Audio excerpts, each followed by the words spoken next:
Ka-idol, yara.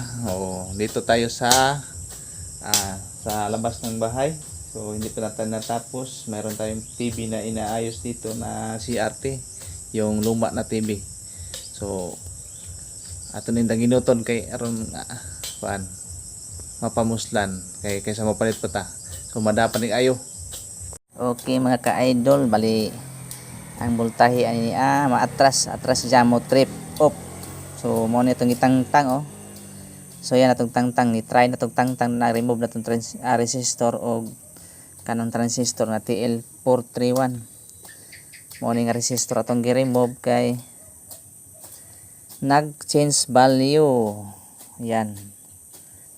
Brown, black, yellow ang kulay. So nagpasabot ka na, ibig sabihin 100k ang value. Ato lang po ning gitangtang ning transistor na TL431. So may voltage regulator ni siya nga kuan kanang gamay. 2.5 ang voltahe. Ato ning itestiran ug di ba siya nag-leak or ay gamay ng guba. Na siya sa portion nga kanang power supply dapit o unahan sa optocoupler pasod na sa secondary nga kapasitor. Sila may gitawag siya og multi-regulator nga TCL 431 na resistor nga nakakonek ani nga 100k pasod ngadto sa secondary padong playback.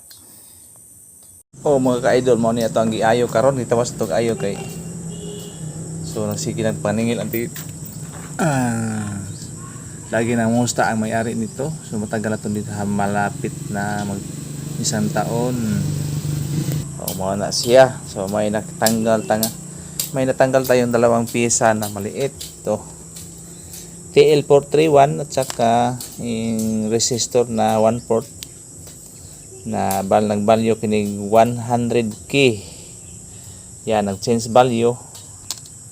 Yan ang tinanggal natin. So subukan natin mamaya kung matapos na mapalitan.